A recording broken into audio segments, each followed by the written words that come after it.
kain tayo ng pansit. Ayan, bagong luto. Ito yung 1 packet na golden bihon na 227 grams. Meron pa konti dito. Ayan, kain tayo. Alhamdulillah. Cooking pansit. Ayan. Sarap-sarap ng pansit. Maraming gulay, may string beans, may bagyo beans, red capsicum, cabbage, at saka yung circle marrow. Dinamihan ko ng gulay kasi gusto ko ng gulay, maraming gulay. At saka yung aking sahog dito ay sardinas. Ayan, paluto ng aking pansit. Ayan. Wow, wow, wow, wow. Nagutom na ako. Assalamualaikum everyone. Today I'm going to make pansit golden bihon. At ito yung mga sangkap, cabbage or repolyo.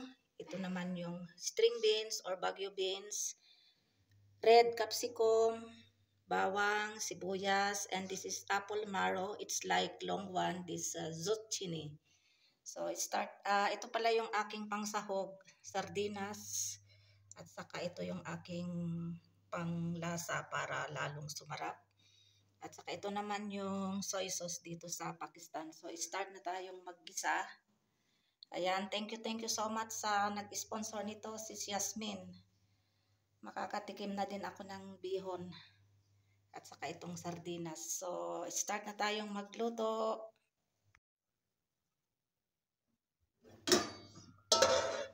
Ito mainit na itong mantika, kaya magigisa na tayo ng sibuyas muna ilagay natin dito. Mainit na masyado yung mantika.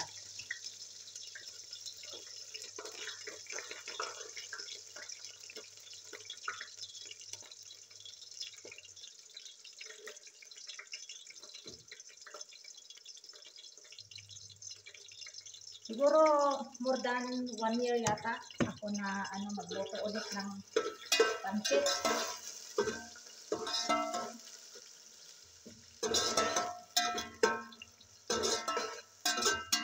Mamimiss mo talaga yung mga Filipino foods.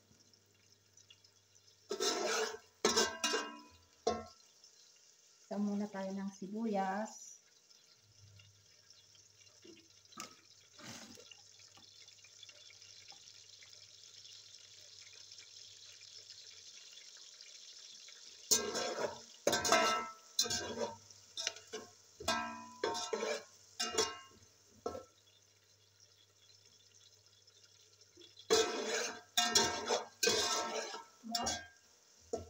And then next na itong bawang, garlic.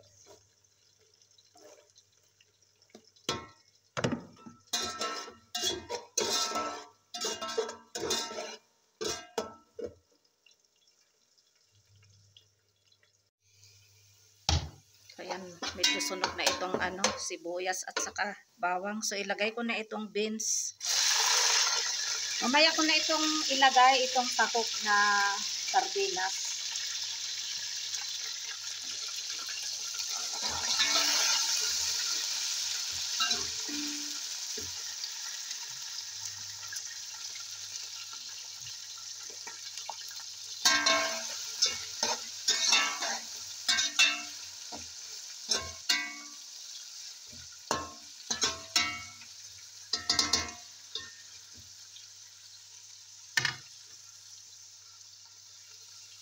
Cook natin ng 3 minutes. Tapos isunod na itong yung unang maluluto. Pero pagsabay-sabayan ko na lang itong cabbage, circle marrow, at saka green capsicum.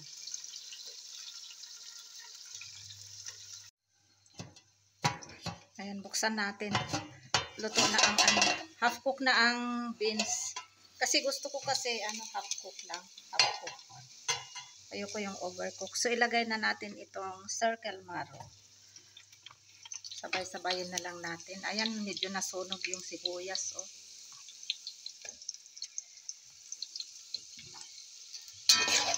may ginagawa kasi.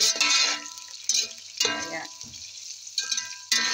pero okay lang, hindi naman masyado sunog. Okay lang yan. And then, next ay repolyo. Ayan, sabay-sabay na natin. Ito yung aking version kung paano magluto ng pansit. Sunod na din natin ang green capsicum.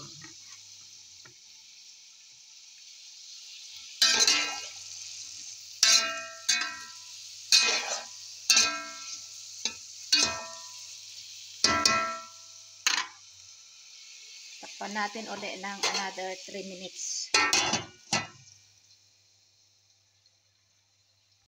Ayan, buksan natin ulit. Ayan. At ako'y gutom na.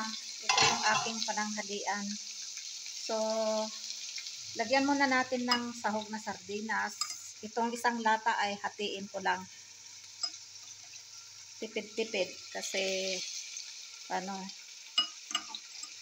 itong kalahati ay iulam ko sa kanin. Ayan.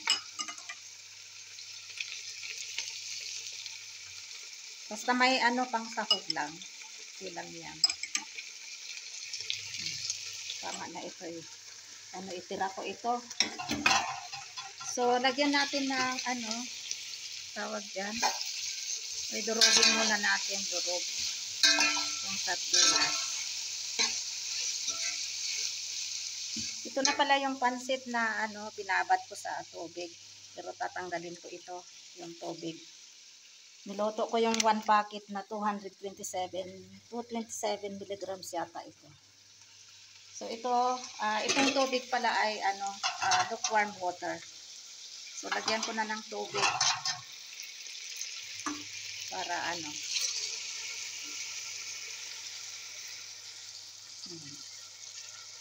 lagyan din natin ng tubig itong lata ng sardinas. Yan.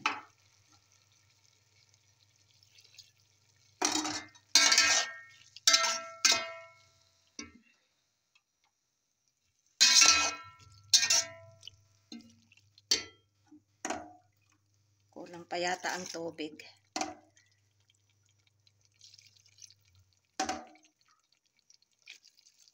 Yan.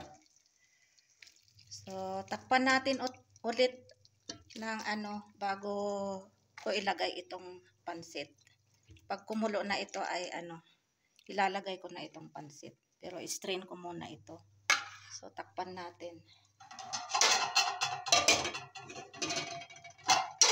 Yan.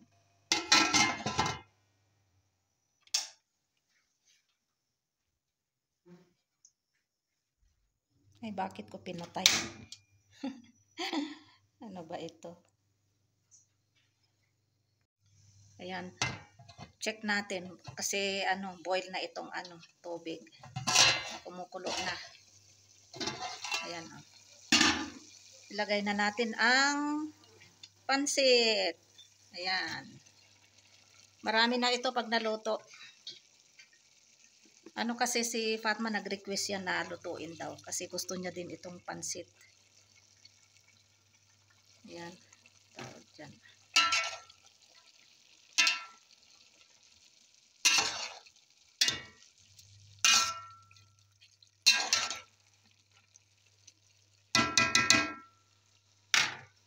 Lagyan na natin ng soy sauce.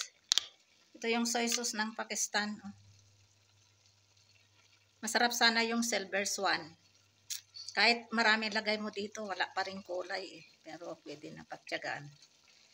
Yung Silver Swan o kaya yung dato puti na brand ng suka sa atin. Yan. Pati soy sauce tipid. Then lagyan na natin ng magic sarap, konting magic sarap para mas masarap. Ayan. Ito pala yung 1 packet ay mga 4 or 5 times ko ito gagamitin. So lagay natin dito. Ay, sana ba yun? Yan. Yan, meron pang isang 1 packet na pansit.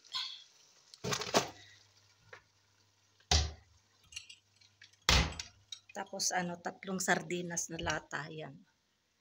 Ayan. Ayan, 3.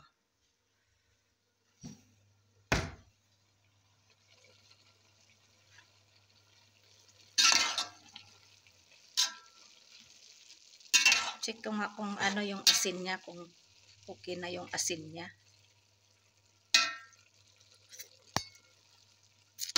Matabang kaya dagdagan ko ng ano, asin. Ayan. Cover natin ulit. Ayan. Tapan natin.